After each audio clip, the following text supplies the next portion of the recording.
Hello and welcome to the Scottish Football Show. Here's what's coming up for you. Day of the Dons. Who's going to stop Aberdeen? They've got Rangers next. It's semi-time. Who's going to reach the first cup final of the season?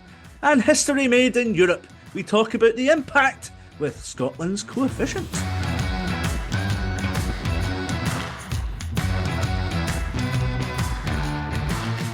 I am Andrew Slaven, the foundation level Stephen Thompson, and over the next however long this episode's going to be, you're going to enjoy unbiased commentary previewing the week's games ahead with a little flavour of industry insight too. And what a week we have ahead of us. But first, let me introduce you to some of my football friends. She's someone who subscribes completely to biased commentary of Scottish football matches. In fact, she's a lassie with a lens, a camera lens. Senior producer at TNT Sports, Laura Brannan. How are you, pal? Hello. Girl with a lens, but not a voice this week. So we're struggling a little bit over Helpful for a here. podcast. Superb. Oh well. Next to me, a dandy don, a published don, and a podcasting don. Host of Scottish Football Forums podcast, John Blaesdale. How are you, mate? Looking awfully dark there. Yeah, I might be wearing black tonight, but the northern lights are shining bright up in Aberdeen just now. The snow's all up there. And he's a lyrical don as well. Very nice. Should say, Laura, you're probably feeling pretty bad after your travels of last week with TNT Sports and what was it, European Conference League, was it? You were up in Larne, weren't you? Yeah, I was. I was in Larne. I was actually there twice. I went over to Larne itself. I was T- supposed to be there with you. you were quite gutted you weren't actually with me because I'd been quite fun. And then I went back for the game, which was in Belfast. And it's kind of taken out on me now because I've been very ill since, but the game itself was good. The experience was good. I do like getting to the smaller games in Europe. It kind Oh. of gives me a little reminder of my Motherwell days and what we had in the Conference League. So it was nice. I always do wonder if Larn do a sausage because I'd like Larn sausage to be a joke somewhere, but there you go. But Laura, you being ill, me being away on Champions League stuff as well. That was one reason why there was no podcast last week. Sorry, Finn was around, but he's always around. He's in Australia in the future, seeing everything unfold. Yeah, you Um, only missed the game of the season. What a week to miss it. oh, listen, honestly, just probably one of the best weekends of Scottish football ever, and we're not around. Um, but we're back. That's all that matters. And let's move on. Let's swiftly move on to the industry question, our new segment of this season. We had a question in from Glenn, who asks us. He says, "Question for your show based on last week's segment about YouTube, because we spoke about YouTube being a potential future of hosting football matches or showing football matches. What future does fan media have in Scottish football, not only growing the game, but in terms of reporting on it?" Laura, what do you think of this? Because TNT have been doing a wee bit with getting like vloggers in and stuff like that. Does that feel like it's the right path for big boy broadcasting? I think when you talk about fan media, there's different aspects to it. You can talk about like there's you're mentioning vloggers there. So yeah, you're talking about the fans that go to the games in the stands by GoPro and they record their experience and their shock horror at everything that is happening on the pitch, even in a nil-nil game. It is drama and chaos. And then you've got the Scenes. yeah. Everything is talked up more than a promos team could ever do it themselves. You've got fan media in terms of podcasts. So you've got like the likes of we've talked to like the Dundee United guys, the Kelly Thistle guys, we've had them on our show before. They're a group of fans of one club and they'll talk about just their club. Um, and you've got influencers as well, so prominent fans on the likes of Twitter and TikTok who perhaps have quite an influential voice because they have a lot of followers and people take them quite seriously and want to hear their opinions. Um, I think they all have their place in some shape or form. Whether or not they are credible voices is maybe another debate. For example, getting them into press conferences, which has been a kind of source of debate before, with Rangers doing it, for example, letting in podcasters. I think it's Heart and Hand podcast they've had in before, whether they merit a place on the panel, so to speak, of reporters there asking questions. And as you're saying, yeah, also like TNT Sports have had the likes of Simon Ferry, Paul Slane, Blair McNally at matches, and that the thinking there is to kind of get the TNT name out there on their channel, which has their followers, and Mhm. open it up to a wider audience while they're doing their thing and being themselves. So there's different ways to be fan media, and Mhm. it's kind of taken over a lot of different pockets right now that I don't think it's going to go away, but it's just going to be a case of which areas are stronger and more powerful than others.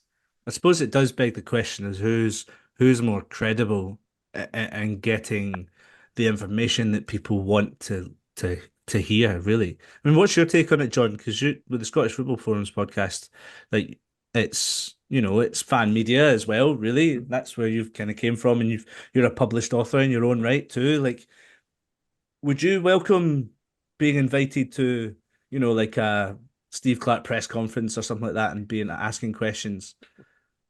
Yeah, I mean, definitely. I mean, to be fair, the SFA have been good with the Tartan magazine letting us go to the women's games. I'm going to the Scotland women's game this week, for example. We'd love to get back in for the men's game. That hasn't been happened since COVID, but obviously the interest has drummed up again, and they want to give it to credible media first, Hmm. which is fair. But yeah, well, that's a debate for another day. But I think it's something overall that needs to be. Um, I think it needs to be embraced because fa fans are on the whole quite sensible about things. I mean, you obviously get your your pockets, but you just avoid these people. But I think most of the people who do podcasts, etc., are fairly well-minded and are not bitter. They'll be honest if they say if the other team deserves to win, for example. So I think Hmm. it's something that needs to be embraced. I know my Celtic state of mind get into their press conferences quite a lot at Celtic, and Laura's Yeah. obviously mentioned hand in hand. I think you just need to be careful which that you pick the right ones. And so as long as it's earned, I think it's something that's got to be embraced. I mean, what you don't want to happen though is it becomes monotonous, and that um these fan media are trained into asking only certain questions. You've got to hit them with the hard-hitting questions as well, because otherwise it This is just it. becomes club TV. I totally agree, and I genuinely think that a lot of mainstream media now, reporters and some of the questions that you hear now, honestly, it doesn't matter. It almost doesn't feel like it matters who the reporter is anymore, because it seems like it's the same questions over and over again. How was that win today? How does it feel to score your goal? And it's all nicey nice, and nobody really asks the hard-hitting questions enough for my liking. I think there should be more questions asking, like I burrowing see. underground. I disagree with that. I think the hard-hitting questions are asked. It's, Who? well, you've got the likes of you've got your rights holders there. When you're at a press conference with the likes of Sky, BBC, Oh, STV, I suppose I'm not talking about that sort of thing. I'm talking about like pitch side reporting, to be fair. right, okay, like the post-match interviews and stuff. Yeah. I think what you've the kind of territory you might go into there though is, say, for example, your team's on a bad run, manager's under a bit of pressure, not too heated with that, but they might start asking kind of inappropriate questions there. Why did you choose that player? Why did you choose that tactic? Yeah. Are you going to quit your job? And it's like maybe certain things are worded in a Hmm. less tactile way than a journalist would approach it when they know there's certain things that they're not going to talk about because they have a relationship with the club, they have a relationship with the comms officer, or even the manager themselves, and they know not Hmm. to ask certain things. And that's not to protect these people, it's more to have an understanding that they will get better and stronger answers in the long run if they don't poke the bear and rock the boat at that early stage. Yeah. No, I totally agree. That's a perfect perfect statement, pal, because I think the one thing that I just want to avoid if ever I'm like producing a show or something like that is I suppose don't say, how does it feel? So come on. How how does it feel? It's like that. Hey, it's Oh, better than Sonny. a closed question. The amount of people I've ever dealt with in the Oh past, and they yeah. ask a yes or a no question. You're like, no, what are you doing? What are you doing? What are you doing? Like, just, It's Could you just amazing, isn't I'm quite happy with how do you feel because that's not a yes or no answer. it? Let's just say everyone, if you are listening to this, you can send us questions about everything, anything, to be honest, industry wise. But you can contact us on Twitter, TikTok, Instagram, and comment below if you're watching on YouTube as well. Okay, let's have some fun time now. What's happened over the weekend, before we get into the week's games that made us have a wee laugh? Laura, what have you got for me first? Christmas is round the corner. It's not even Halloween yet, but we're talking about Christmas. The classic football shirts put out a photo. It was their design for Christmas jumpers. It's the old Scotland top from, God, you're going to need to help me you're out here. Is it 96. 96? I was going to say 96. 96. Before my Yeah, time. it's a good I book was going about to that. say so 96.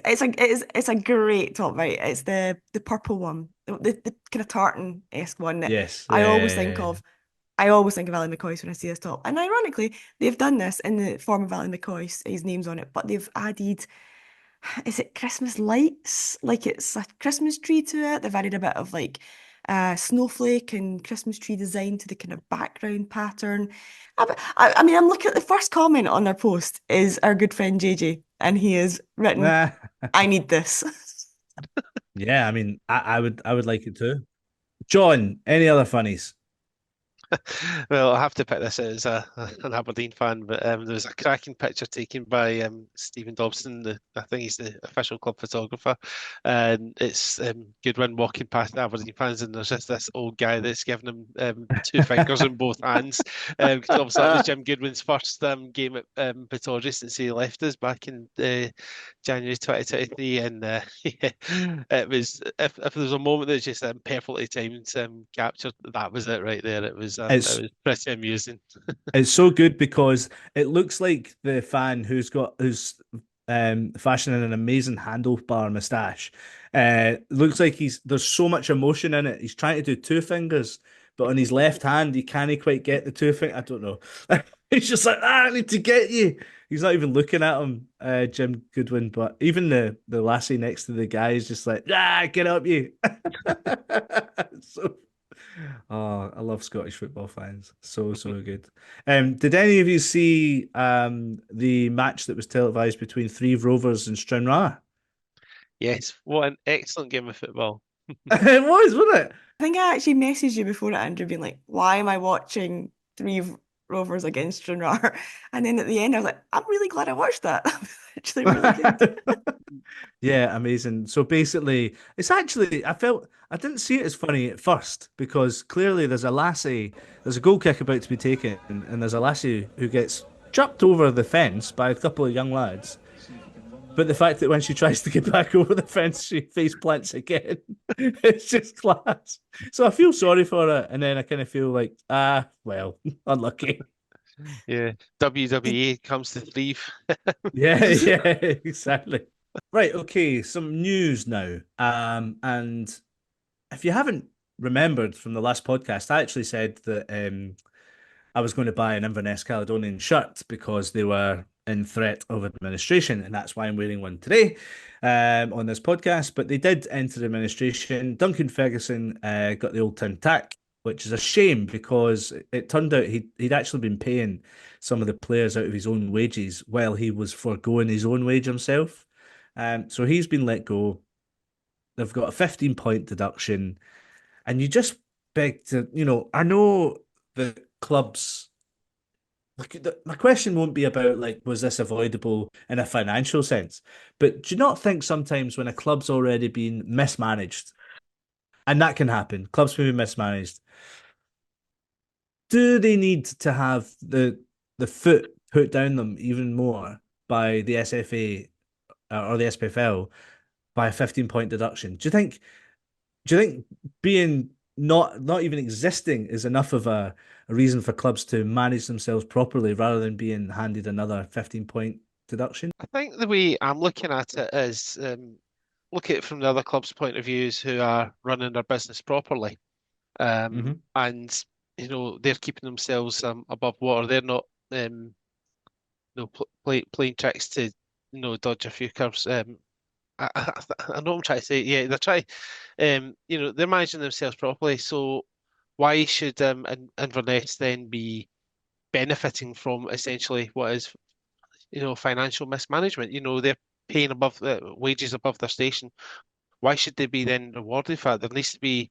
I get where they come from. It's almost like a double punishment for them. They've been hit with they've gone into administration. They've been hit with a 15-point deduction. So that means they'll probably get less money because they'll likely get relegated. But then other clubs are trying to. Why should they be penalised if Inverness are just allowed to go on Sure. as normal? So yeah, it's a difficult one, but I think that they just have to take it. They've known the rules for years that if you go in administration, this is what happens.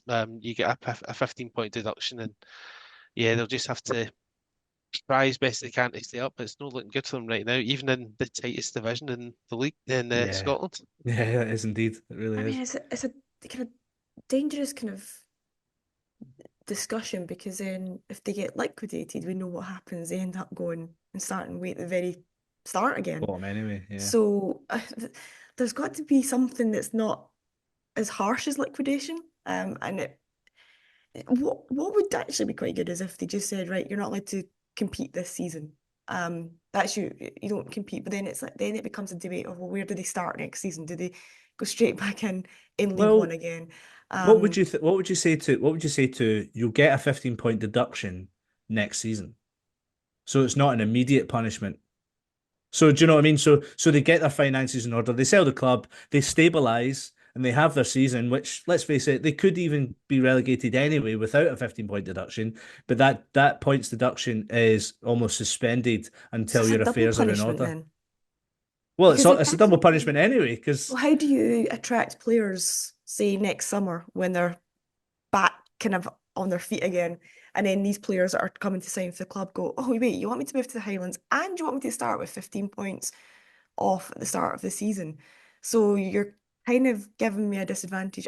We've just been relegated and we're going to be struggling in the second season. I feel like that's too much.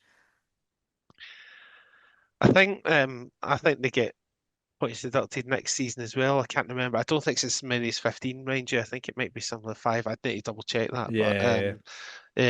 so it's not as harsh. But um, I don't know what happens with Inverness if they have to go part time. If they get a new buyer, I think that's the most important thing, is that they get a buyer. But they need to find some way of attracting fans to the grounds. They're still only getting like 12, 1,500, which might sound a lot in League One, but when they were in the Scottish Premiership, finishing third in the league, their average was about 2,000, which is not Mm-hmm. a lot. Mm-hmm. So they need to find some way of enticing the local community and say, we need that. This is the only senior full-time club in your city. Like they need to try and find a selling point to get these people along regularly, so that they've got a fighting chance going forward. But with these crowds and the wages that they've been paying, it's going to be difficult. More importantly, Andrew, though, do you like your Kelly Thistle top and do you feel like your money has gone to good use? Well, no, because they're in administration. Penny counts, though. That'll be in a little piggy bank somewhere, The okay? the service was great. It was really, really good. 50 quid this cost me. Sorry, Inverness fans. I didn't buy the shorts and socks, but it's a nice fit. I don't mind it. And the guys up in Inverness phoned me because they were like, "Can I just double check you live in London?" I was like, "Aye." It was almost as if like someone from London's buying an Inverness.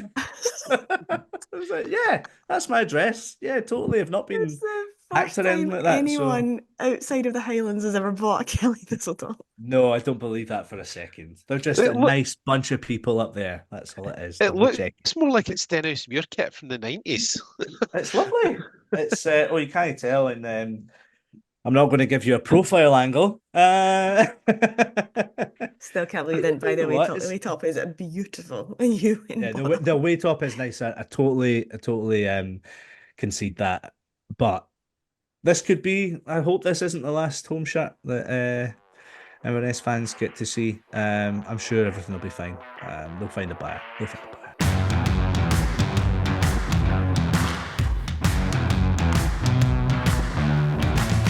Big men are up from the back. El Mahoney, right foot, whips it. Oh, jeez, peeps, man. Right, just quickly as well, guys. Like amazing results for our Scottish teams flying the flag in Europe.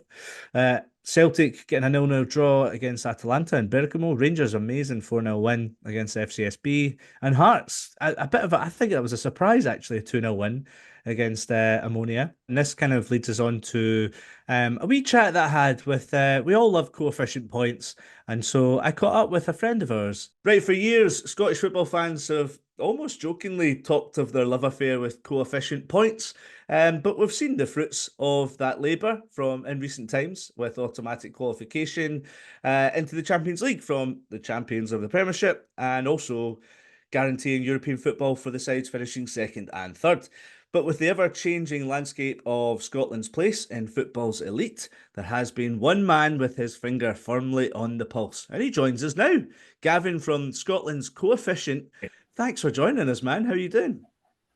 I'm very good. How are you? I'm all right, man. I'm all right. First of all, what a week we've kind of seen from our Scottish sides. And I think we start really with one of your tweets that came out last week that was really kind of surprising, although maybe not surprising, that it's the first time ever 3 Scottish sides have registered 3 clean sheets in the same week in Europe. So we don't see a lot of positive news from our teams in Europe, but that's pretty special, isn't it?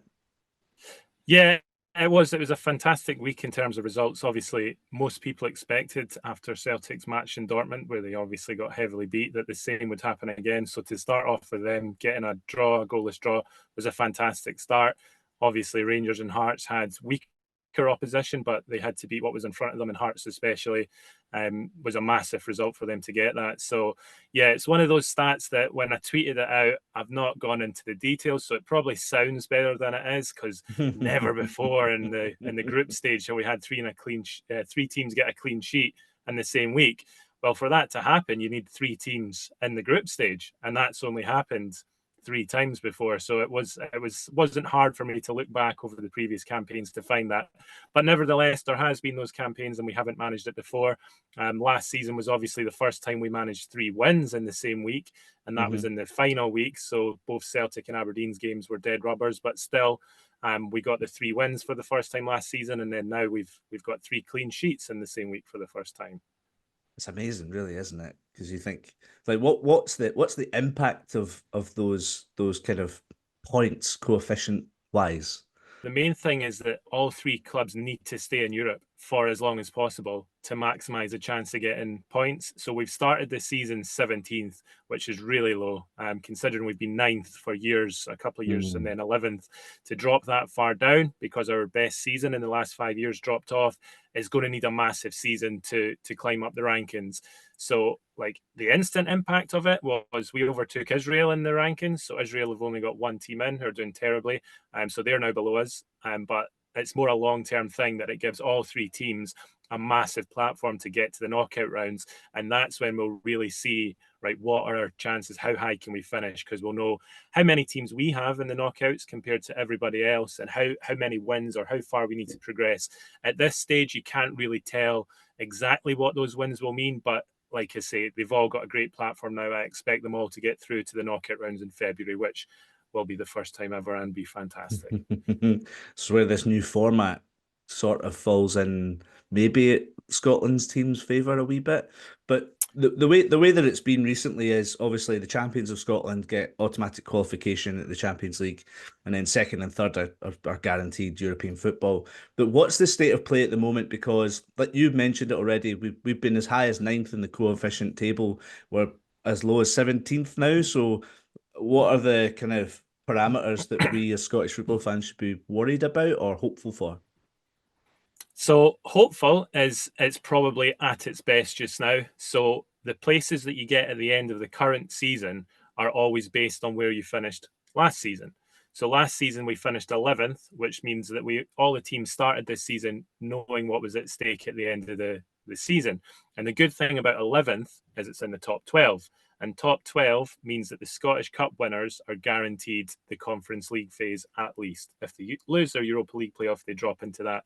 Once we go below 12, which is where we sit at the moment, but remember, we have until the end of this season to finalise our ranking for next season's places. If we end below 12th, then we lose that automatic place for our third force, I suppose you'd say, whoever wins the Scottish Cup. And the problem with that is that historically, Scottish teams have been really poor in qualifiers. They don't get through, outside of Celtic and Rangers, they don't get through the qualifiers to get to the league phase. So positively, we've still got it this season. So whoever wins the Scottish Cup or finishes third, if it's one of the top two that win the Scottish Cup, that's great. Negatively, if we don't finish in the top 12 this season in the coefficient, it will be the last time for a while that we have the guaranteed league phase for the third place, and that would make me really worried in terms of future years, because all the sort of comparable nations, Czech Republic, Denmark, Norway, those sort of level of countries, they'll all be in the Conference League, and you'd expect them, they have the teams to get through the qualifiers and do well. And if we've only got two teams, Celtic and Rangers, you'd assume in the competitions, they're not going to be able to get enough points to sort of climb back up. So it's going to be a massive season, because we really need to try and keep three teams getting automatic qualification in the seasons to come. Is there an impact that's already happened? So the champions of the Premiership this season, they won't get automatic qualification. Is that right? That's right. So I probably should have started with that. 11th means that we're outside the top 10 for the first time in a few years. So we're Celtic, as the champions for the last 3 seasons, have been getting in automatically. Now that we've finished 11th last season, it means that this year's champions won't be automatically in. And whether that's Celtic, Aberdeen, Rangers, or Dundee United, is it them that are fourth? Any of them that win the league, they'll have to go through one qualifying round next season. Yeah. Man, it's difficult. It's always been difficult. I remember those years where you're watching your teams and you're just like, why can't Scottish teams perform better in these qualifiers? Because that's the thing, you always end up with a tougher team wherever the pots land. But how damaging then, looking at that, what you've just said, was match day 2 for us? Because it was just one of those where you're like, for God's sake. Yeah. It wasn't a great week, but I suppose in the same way that last week was really good, there wasn't a massive impact. So nobody got knocked out. We didn't fall any further than 17th in the rankings. So it was a bad week, but it is what it is. The main thing, as I said earlier, is that all 3 of them continue in Europe as long as possible, picking up as many wins as they can. And they're all still there in February or even hopefully March time to get us as high up the rankings as we can. I want to go back, Gavin, to kind of like how you got into all of this stuff, because for a lot of people, like the real minutiae statistical information that's required to get into this is almost like it hurts my brain. So how does your brain enjoy this sort of thing? Yeah, how did you start like really kind of investing your life into it? So yeah, my brain definitely works different than a lot of people. So I enjoy figures and numbers. So I've got 2 degrees. One was in accountancy and one was in international finance and accounting. Very numbers based.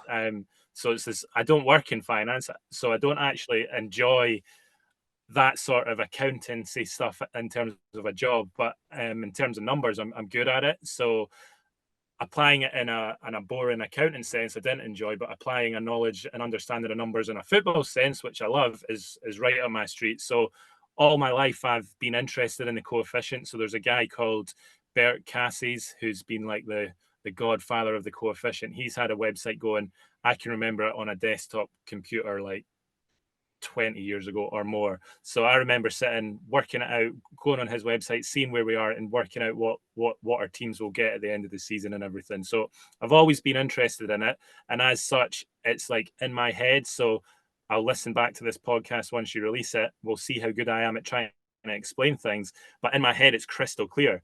But just trying to articulate that sometimes is maybe a bit harder, that what you're playing for this season affects the end of next season, all of that sort of stuff. So for me, it's really easy to know the impact of what's going to happen this season and next.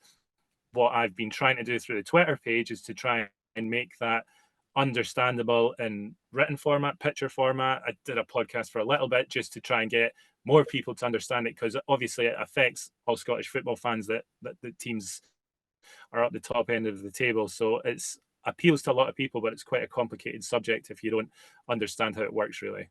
Maybe we should get you on every European match week, and we can talk about it more. That'd be quite fun, actually. Because I'm an idiot, and this could be just teach an idiot segment. Don't be harsh on yourself. It's if you don't read about it as often as I have over the years, it's definitely complicated, and you see it in the mainstream media, and even with the commentators and stuff. They try to like talk about it or get it, and it's so easy to make mistakes. So Yeah. it's definitely not. You're definitely not an idiot if you don't understand all of this straight away. You must get a lot of people on Twitter kind of coming back at you saying like, "No, that's not right because this happened or whatever." Yeah, I get that quite a lot, especially if it's like, I don't know, like something that's not a negative, but something that someone doesn't like about their team or their rivals' team. So one of them, Sure. let's say, Celtic will earn X amount in Europe. That might upset fans of other clubs that say, I don't like internally, I don't want Celtic to earn that much. No, you must be wrong. It's not that much. This is what it is. And like, I've got all the UEFA documents that are sent to the clubs on my computer. I've worked it all out to the pound based on the facts. So I think in the early days, I would be like, very like, no, you're wrong. This is what it is. But sometimes I try to just ignore it at times if it's too overbearing, or as best I can explain to them where they're wrong and where the right information can be found. It's interesting you say like you've got all the UEFA like documentation and stuff like that, and you've kind of had history of this. Bert Cassie's, was it? I've never heard of that before. Bert Yeah, Cassie's Dutch is a guy. Dutch guy website. Okay, that's amazing, man. Because I feel like not a lot of people know sometimes when you inform us, like goals matter. Draws and wins, obviously they matter, but they matter in a financial sense as well. Can you give us like a breakdown of that? Yeah, so the financial figures are done on a cycle. So we've actually just started the new cycle, so the UEFA cycle 2024 to 2027.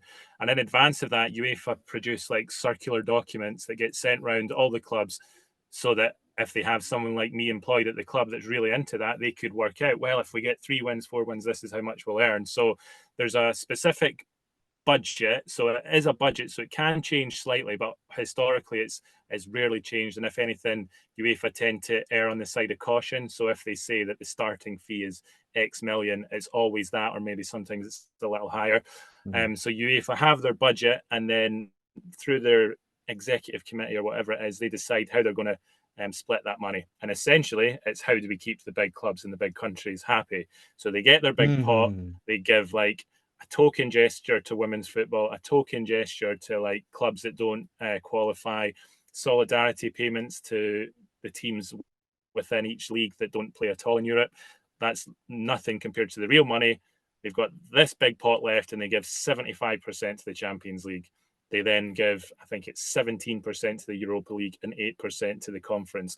That's why the drop-off, when Rangers, for example, who were the team in qualifying this year, some of the fans online might have been like, well, do you know what? We got absolutely scalped in the Champions League last time. We've been really good in the Europa League. Maybe it's for the best we just go in the Europa League. And in a competitive sense, that might be right. But in a financial sense, like Rangers would have earned over 50 million euros if they lost every game in the Champions League. They're doing pretty well in the Europa at the moment. They're on 6 points, and they're only going to earn like 12 million euros. And even if they reach the final, it might get up to 16, 17, 18 million, but it'll be nothing like what they could have got in the Champions League. So financially, it's a massive difference between the competitions. And like I say, this is all decided how the distribution will start at the start of the season. So you can use these documents to then work out exactly how much each club will earn as a minimum, and then the money per draw and per win as they progress.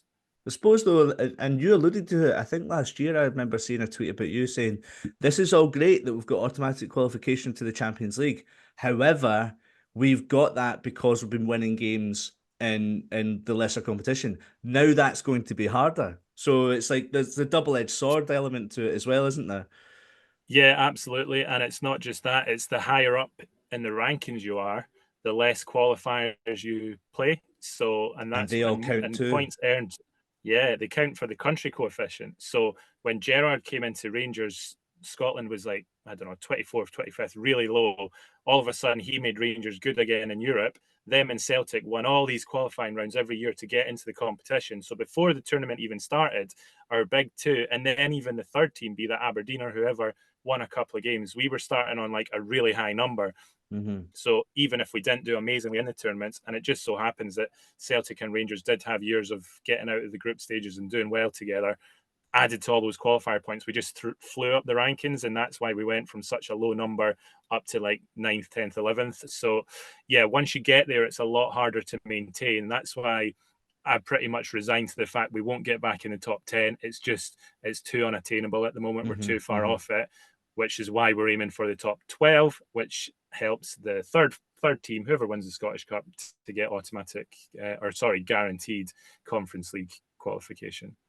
What would have to happen for Scottish Premiership to have two teams in the Champions League? Like back in the good old days, like in the early 2000s, you'd have Celtic and Rangers in the group stages, yeah. Automatic, that'll never happen. I think you need to be top like 7. I've stopped looking at it. It's not in my head because it's never going to happen. Pointless, so because wow. you've got the top leagues and then the next leagues after that, Portugal, Belgium, we're just so far off them. So I would actually need to go back and check to find out exactly, is it 6th, 7th, 8th, wherever it is you need to be. We're not going to be there. Two teams in the Champions League at all, as in even in the qualifying rounds, you have to maintain 15th. So that's where we have such a cliff edge facing us, really. So where we're 17th, let's say we ended the season in 17th. Now that would be like a massive change to the budgeting that the clubs do, to everything, because at the moment, first and second will enter the Champions League at the end of this season, both in qualifiers. If we finished below 15th, then only first would enter Champions League qualifiers and second would enter the Conference League, and they'd have 3 qualifiers to get there. So if we have a bad season in Europe, like coefficient-wise, can't get in the top 15, and by the way, this is likely, we're probably on like a 50-50 chance of getting in the top 15 and not. Let's say we don't, then at the end of next season, second place has 3 qualifiers to get in the Conference League. And if that was, let's say it's Rangers, just because they've been second just now, that's then budgeting for guaranteed Europa League football this season with a chance of Champions League, to next season having 3 rounds even to reach the Conference League. And if they drew like a semi-decent team in qualifying and lost that, they'd be out of Europe in August. And that would be like, James, they're like one of our top performing European teams and they're out already. And the same would go for everyone else. So the champions would have 3 rounds to reach the Champions League. The cup winner would have 3 rounds or maybe even 4 rounds to get into the Europa League. So it's just, terrifying. It would be really hard. Yeah. And that's the fear, because once we slip, it would be really hard to get back up, because everyone else will have teams in all 3 competitions doing, even if they're not doing great, but winning a game here and there, bonus points and all of that. And if we're still in qualifiers and maybe only Celtic reach the league phases, then it would be back to some dark days that we had in the past. Well, if you do look back, anyone who does remember it's taken about 10 years for Scotland to get back to where we are now. Like, it wasn't, I think Celtic and Rangers were qualifying for the Champions League, or not qualifying, it was automatic, wasn't it? Like in 2003, 4, and then even then afterwards, I think I only really remember Celtic being in the Champions League early 2010s, and then halfway through the 10s, it's just been a nightmare. But how does this? What about the national team, Gavin? Like, does that play any part in all of this, or is there a separate international coefficient?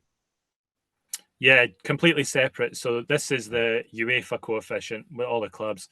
FIFA have FIFA World Rankings, and they've got like a much more complicated formula. I don't actually understand it. I know it exists. I know where to get it. And basically, so in UEFA's coefficient, it doesn't matter who you beat. It's the same amount of points if you win in any of the 3 competitions. If you beat Barcelona or you beat an Icelandic team, it's the same amount of points.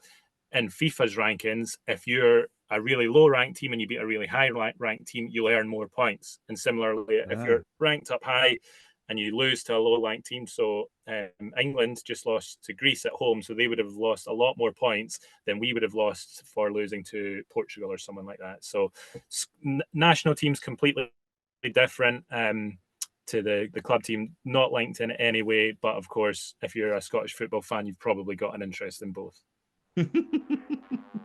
I like how you love your numbers, but you're like, nah, it's too much, man.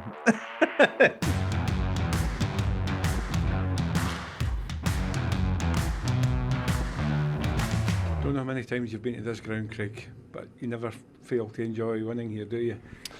I love it. Gavin Noon there from the Scotland's Coefficient. So nice to catch up with him and chat about points. So exciting. Numbers. Yeah, give me them. Num. Anyway, this week, a full card of fixtures on Wednesday. Without doubt, the biggest one, though, on paper is Aberdeen welcoming Rangers to Pittodrie. Another sellout at Pittodrie, John. I think that's 3 in a row now. But do Aberdeen fans need to listen to some other football fans in Scotland saying that you need to be realistic, or do you dare to dream this early on in this season? The only person that we're listening to is our manager, Jimmy Thelin, who says stay humble. No, I think that's the best way of putting it. Is that the new anecdote for Aberdeen fans? Stay humble. Absolutely. Sticks on the shirts. Can see the tifo now, Laura. Stay humble. I mean, I can understand people saying that you're getting a bit carried away so early in the season, and Jimmy did say, we'll see where we are in May. But we've had such a good start to the season, and it's not even just this season. We haven't lost a game since the middle of March when we lost 1-0 to Dundee. And that was when Peter Leven, who was in temporary charge, says we better be careful in a relegation battle, and then we get out of that. The only defeat was Celtic in the semi-final of the Scottish Cup, which was on penalties, so technically it was a draw. So, but Timothy's just come in and he's getting players playing in the right positions for starter, which previous managers weren't doing. Everyone's knowing their job, and we've got options coming off the bench that are able to impact the game. I mean, but although what I will say is, if you'd said to me 6 months ago, Shane Morris is going to come on and change a game in a positive way, a lot of people would have laughed. But fair play, he was outstanding on Saturday night against United.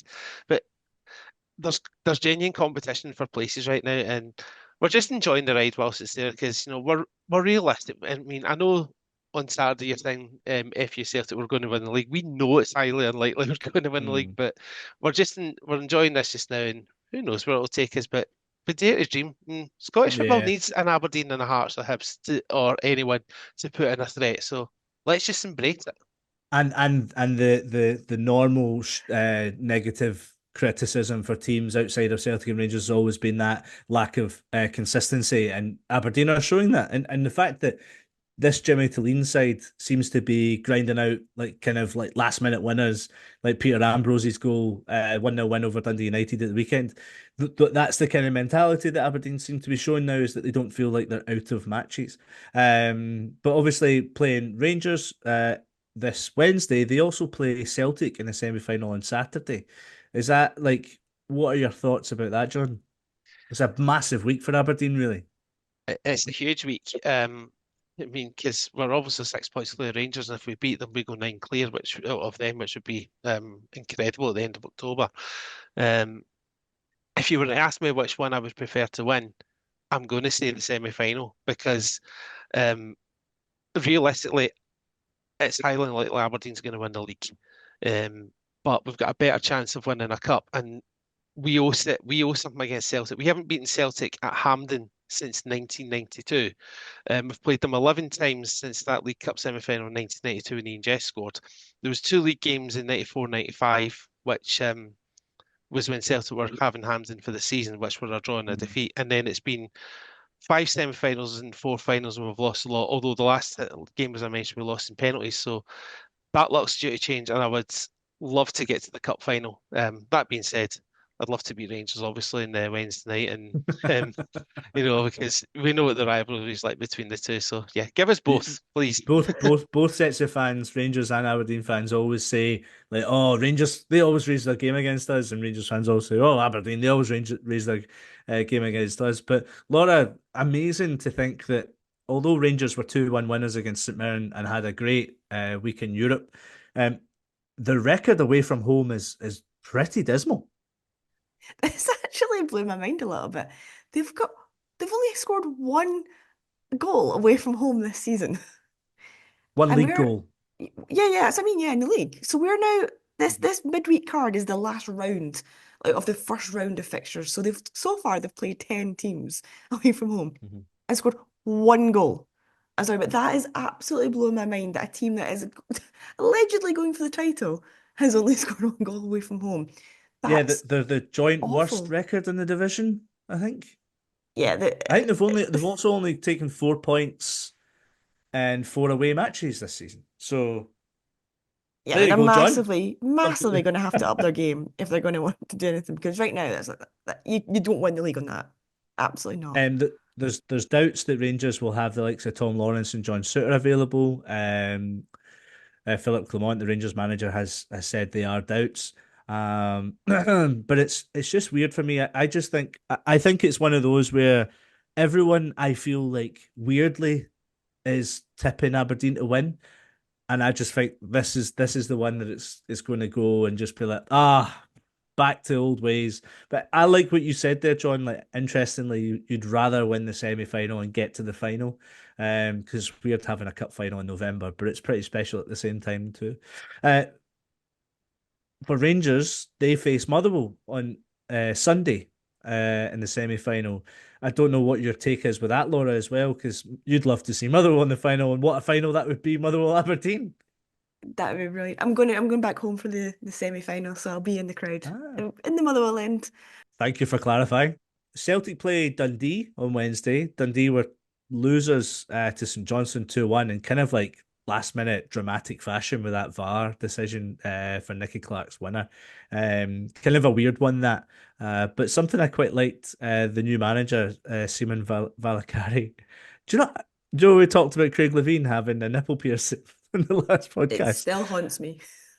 Well, yeah, it haunts me. You thought he was still the Scotland manager, but Valakari's sporting like 2 earrings, like some cool European hipster. Like, I really like the look of him, man. I think he looks quite cool, and the way that he talks, I think he's a breath of fresh air.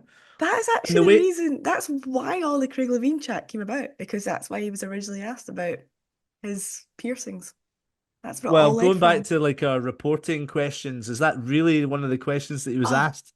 Honestly, yeah. I mean, I've been in press conferences before where they've asked about tattoos and the story behind them and stuff. And it's like, what sort of message does that send to the young children? You're supposed to be role models. I remember being in the press conference, and it was Daniel Mostorovic just signed for Celtic. It was literally his signing press conference, and the reporter was asking him about his tattoos. Wow. Why? I'm sure it wasn't the first question, because as you also know, there's so many questions that get asked. Everyone goes like, oh, they asked the question I was going to ask. What can I ask now? Tattoos. Who have you spoke to that in Scottish football that talked you into this move? It's quite a common one. Yeah. It's hard to see Dundee getting anything out of this game. Celtic were 3-0 winners against Motherwell, Laura. And I have to say, like, it's pretty cool to see Luke McCowan come from Dundee into the Celtic squad and really make an impression. I mean, he's got 2 goals for his boyhood heroes already, but he's someone who's worked hard. He's been at Dundee for quite a few years and gets his move to Celtic, and lo and behold, everyone always goes like, oh, he'll never get a game. But he's being used and utilised really, really well by Brendan Rodgers. Yeah, to be fair, he kind of falls into the category where I always say, stop signing rival players who are a threat, because Celtic have a reputation of doing this quite regularly. So do Rangers. No, Celtic far more. Anytime a young Scottish player does well against Celtic, they'll snap him up maybe 6 or 12 months later, and then they won't play him, and they'll just ruin his career. that's just happened too often. So this time when Luke McCowan signed, I was like, oh God, here we go. Here's another one. So it's very refreshing to see him actually getting his chance and doing really well. Yeah, he It's nice. scored the opening goal. And interestingly, before the goal started flooding in for Celtic, it was actually Motherwell that hit the woodwork twice, pal. Lennon Miller, who's someone you kind of know, hit the woodwork twice, Lennon Miller, and there's always been this talk around him maybe going to Celtic and Rangers. But I can see you want this to be shut down. Just for the reasons I just kind of said, I just think it would be a bad move, to be honest. I don't think that's the sort of player these clubs should be buying. He's worth a lot to Motherwell. So I don't want him to go for an undervalue that you'd probably get if someone like Celtic went Yeah. in for him. So I'd rather a bigger club were to get him in time. And the good thing with Lennon Miller is with his family and his dad being Lee Miller, they understand the process. And I do know how they are very grounded in that sense. They don't want him to just move to the first big name that comes in for him. They want him to get his education at a club like Motherwell. So the longer that he can benefit, the longer the club benefit as well. And in the long run, they'll get more money for him. So I don't think there should be any rush to get rid of him anytime soon. But it wouldn't surprise me in the slightest if he was saying his goodbyes. Another young player who's starting to make headlines is young James Wilson at Hearts. Scored the equaliser against Hibernian at Easter Road as well. He's only 17 years old. And this is amazing. Craig Gordon had already made 166 appearances for Hearts and had won 19 Scotland caps when James Wilson was born. How amazing is that? And now they're teammates in the Edinburgh Derby. So, aye, amazing. I wonder, like, did you see this game, John? I know Hearts played Kilmarnock, which is kind of quite a tight match in recent games, but Hearts seem to be on the up with Mr. Critchley at the helm. Yeah, they seem to have got that new manager bounce, haven't they? I mean, and even before that, they won away near under James Fox and Liam Fox even, Yeah. and they almost got something. But Pittodrie, to be honest, we robbed them in that game, but don't care. But in terms of the game since the break, since Crystal's come in, they've won 4-0 against St Mirren. They've won comfortably well against Omnia in midweek, and they didn't play particularly great at Easter Road, but they got the point, and they had it gone on a few more minutes, they could have won that game. I think both sides missed some big chances in the match. But yeah, it was delightful for young Wilson because we've been talking a lot about strikers. Scotland are needing strikers to come through now. Not saying that Wilson should go in this next squad. Oh. He's only 17, but if he keeps his development up and keeps scoring goals, then who knows in the future? It's just encouraging to see a young Scotsman come in and actually hit the back of the net because we're littered with midfielders. Let's have the performance school groom some strikers and defenders and maybe a couple of goalkeepers as well. Yeah, some world-class superstars, please. Yes, that would be lovely. Kilmarnock will obviously be without Liam Donnelly because he got a red card. Kilmarnock's red card history this season has been absolutely abysmal. But St Mirren play St Johnstone on Wednesday in the other match that's happening. St Mirren lost 2-1 to Rangers, as we mentioned, but Stephen Robinson, Laura, our old pal, friend of the podcast, in fact, agreed a contract extension, keeping him to the club at 2027. What's he like, Laura? Because you've worked with him before when he was at Motherwell. Like with this, 4 straight defeats right now. Is he kind of a bubbly character around the place, or is he someone who is just like, I don't know, like what is he like? Like what would he be thinking do you think in his mind right now after 4 straight defeats? God, that's getting into the head of somebody, psychology. He's an absolute delight to be around, in all honesty.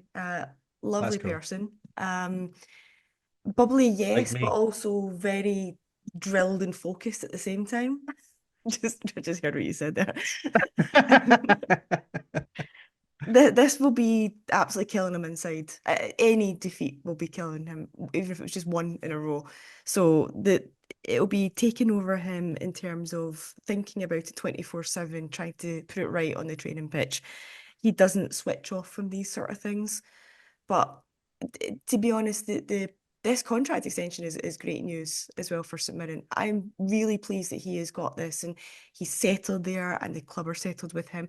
The amount of times that he was linked to other clubs, bigger clubs in the past, it still blows my mind that he's not at a club like Hearts or even Aberdeen. To think that he is still at St Mirren, and I don't mean that in a disrespectful way for St Mirren, but he can manage at a higher level. So for them to have locked him down just shows just how well that club is kind of going right now. Behind the scenes, everything is very peaceful and steady, It which is is. good. Well, they've had some great finishes in the league since Robinson's came back in charge. And obviously, we've mentioned St Johnstone. It'll be interesting to see how they take off with their new manager. But just briefly, what else is happening? Dundee United are going to take on Motherwell. Liam Gordon's red card actually against Celtic won't rule him out against Rangers in the League Cup semi-final. We should have mentioned that. Ross County play Hibs. Be interesting. David Gray, lots of pressure on him, even though they got the draw at the weekend. But let's round up the lower leagues, including the Scottish Cup. I'll take on the Championship this week, folks. It was a big derby that saw league leaders Falkirk host a struggling Dunfermline, and it was the Bairns who got a 2-1 win, which means they've still got a 4-point gap at the top of the table. However, it's not just Aberdeen or Celtic that are unbeaten this season. Livingston are still unbeaten in the Championship. They're second. It was a late winner from Michael Nottingham, in fact, in the 5th minute of injury time, 3 minutes after they'd actually had Danny Wilson sent off for their winner against Wraith. And they played Dunfermline actually on Tuesday, so who knows? Maybe by the time you're all listening to this, that unbeaten record is gone. What's happening else? Scott Brown's United, they got back to winning ways as well. 25-yard strike from Dylan Watritt. I don't know if I'm saying that right. Sorry, Dylan. That separated them and rock bottom Airdrieonians, who, man, what's happening at Airdrie, by the way? Like, probably the most exciting young and up and coming manager in Rhys McCabe. Finished 4th last season, but they just seem to be rock bottom at the moment, and I don't know what's happening with them. It's not good. It's not good at all for the Diamonds. Hopefully they turn the corner soon. League One's got really interesting this season because from 1st to 9th, there's only 5 points separating them, which is incredible. I mean, Cove Rangers have come into a bit of form, 3 wins out of 3, beating Montrose away from home too. That's a really good result. And the level with Stennismuir and Alloa, Stennismuir beat Celtic. That's a terrific win for them. But Alloa lost at home to Arbroath by a goal to nil, which was quite surprising. Arbroath in 6th place, but yet are only 2 points behind another team that's coming for. Andy, sorry to bring this up to your team. They were top of the table 3 weeks ago. They've lost 3 in the bounce, are now in 7th, but yet they're only 3 points behind. Annan beat them, so not a welcome return for Peter Murphy to Galabank, but for And it was televised. yeah, on Alba, yeah. But Willie Gibson gets one over the team he used to manage by getting that 1-0 win. But Annan are doing well this season, and then Dumbarton beating Inverness 3-1. And as I say, from Dumbarton in 9th to Cove joint top, 5 points. That's a league.